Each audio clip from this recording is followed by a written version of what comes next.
مبل 26 عام زخر سرحيت فنكلن محرار ودباويت كتما باصعن فنكل 2016 عبد الرب الراوي يبيلون ازنت ايرترا تحت زبل تيما كب 12 كساب 14 لكاتيت كتنبل يوم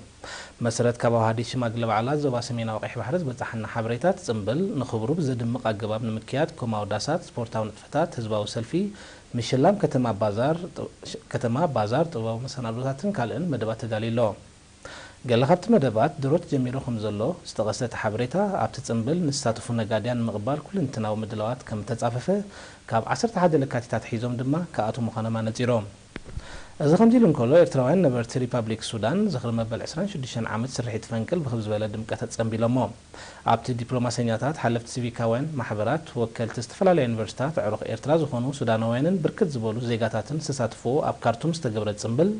ኤርትራውያን ሱዳናውያን ጉጅለታት ባህልን محزنت ክልቲአን ሃገራትን ህዝብታትን ዝገልጽ መደባት አቅሪበን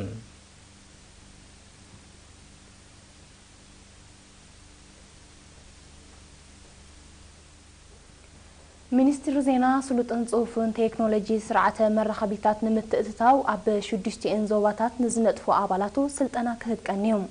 سلطنت دما لومي اب قصرت مينستري اب استخايد سنه سرعه تمرقم وكيل ارينا فيلمونت كابون زدالو صبصب حيلم بره كوربايو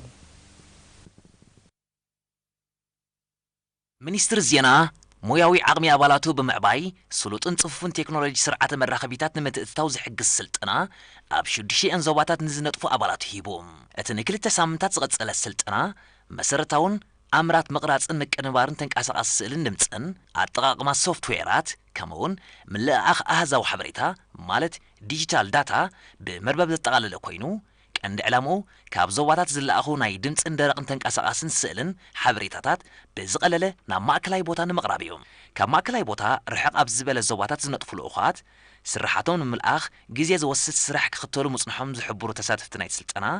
ዝቐሰምዎ ትምህርቲ ዓቕሞም ኣብ ምዕባይን ዜናዊ ንጥፈታቶም ኣብ ምድንፋዕን ልዑል ኣበርክቶ ከም ዝህልዎ እምነቶም ገሊጾም ካብ ሓደ መድረኽ ናብ ዲጂታላይዝ እናእትወሉ ዘለና መስርሕ ትምህርቲ ንወስደሉ ዘለና ኣጋጣሚ ስለዚ ንዓና ኣገዳሲ እዩ ነቲ ንዓና ጥራይ እውን ደይኮነ ነቲ ስራሕ ንሰርሖ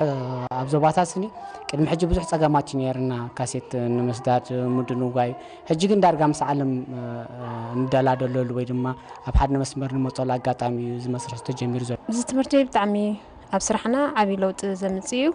እቲ ካብቲ ትምህርቲ ቃል ታሽሙሃ ናይ ኤዲቲንግ ቪዲዮ ኤዲቲንግ ናይ ዜና ከመይ ጌርካ ብኔትወርክ ትሰዶ እዩ ኣብዚ ግዜ እዚ ማዕቢል ስለ ዝኾነ ካብቲ ብጎብ ታሽሙ ነብሎ ነበርናስ ሕጂ ኣብዚ ግዜ እዚ ጽቡቕ ካውን ተስፋ ገብር ኣብ መወዳእታ ሰልጠንቲ እቲ ትምህርቲ ተጀሚሩ ክሳብ ዝዛዘም ብልዑል ትግሃት ንዝምሃሮም መምህራን ብምስጋን ሚኒስትር ዜና ሕጽረት ኣብ ዞባታት ዝርከብ ጨናፍሩ ንምምላእ ጀሚሮ ዘሎ ስጉምትታት ክደፍ ኣሎ ኣዘኻኺሮ ደቂ ኣንስትዮ ኣብ ዝተዋፈረኦ ዓውድታት ብብቕዓት ንኽስጉማ ተወዳዳርነተን ከብከብላ ከም ዝግባእ እዚ ድማ ምትሕብባር ናይ ነፍሲ ወከፍ ኣካል ሕብረተሰብ ከም ዘልዮ ሓላፊት ሃማደ ዞባ ደቡባዊ ቀይሕ ባሕሪ ወይዘሮ ሳዕዳ ኢብራሂም ፀዊዖም ወይዘሮ ሳዕዳ ምስ ስፖርተኛታት ደቂ ኣንስትዮ እዚ ምብራቕ ኣብ ከተማ ዓሰብ ኣብ ዘካየደቶ ርክብ ንኣገዳስነትን ዕላማታትን ማሕበር ኣመልኪታ ሰፊሕ መግለፂ ድሕር ምሃብ ሃማደ ኣብ ሻብዓይ ጉባኤኡ ጠመትኡ ኣብተን ተካእቲ ዝኾና መንእስያት ዝያዳ ብምዕዛዝ ፖለቲካዊ ንቕሓተን በሪኸው መሳለታንን ማዕርነተንን ብውፍይ ኣበርክቶአንን ንኸረጋግፃ ሓያል ፃዕርታት ይካየድ ከም ዘሎ ኣረዲኦም ኣብ መወዳእታ ወይዘሮ ሳዕድያ ብኹልንትነአን ማዕቢለን ንዝዕንቅፈን ማሕለኻታት ፈንጢሰን ብቁጠባ ንኸምዕብላ ኣብ ማሕበረ ክውደባን ብማሕበር ኣብ ዝውጠኑ መደባት ተሳትፎአን ከይሕይላን ከም ዝግባእ ኣረዲዮም ኮሚሽነር ስፖርት ዞባ ደቡባዊ ቀይሕ ባሕሪ ኣቶ ኢብራሂም ሳልሕ ብኦገኑ ዓውዲ ስፖርት ኣብ ኤርትራ ነዊሕ ሰረት ዘለዎን ብዓለም ደረጃ ዓበይቲ ዓውድታት ዝተመዝገበሉን ምዃኑ ብምብራህ ደቂ ኣንስትዮ ስመንን ስም ሃገርን ዘፀውዕ ዓወታት ንኸመዝግባ ሓያል ስራሕ ከም ዘድልየን ኣገንዚቡ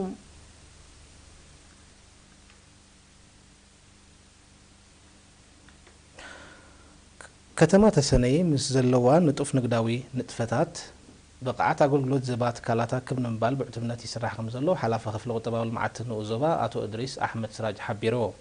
نيرينا بزهوا حبريتا أتو إدريس سابتا ختما زركبا أستاذ حدشحين شو ديشة 245 نقداوانن وهبتا أقول لود انتكالات حقاو نقداو أكايدا خطلا انتقل قلت بقبو كأنقدان وحس كربات كقبران مقوصارات كم زكايدلن أبريهو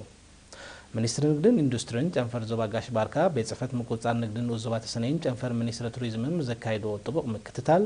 80 ሚታዊት ካፕተን ትካላት ጽሑፍን ዝተማልአን አገልግሎት ይባ ከም ዘለዋ ከም እተረጋገጸ ድማ አነጺሮ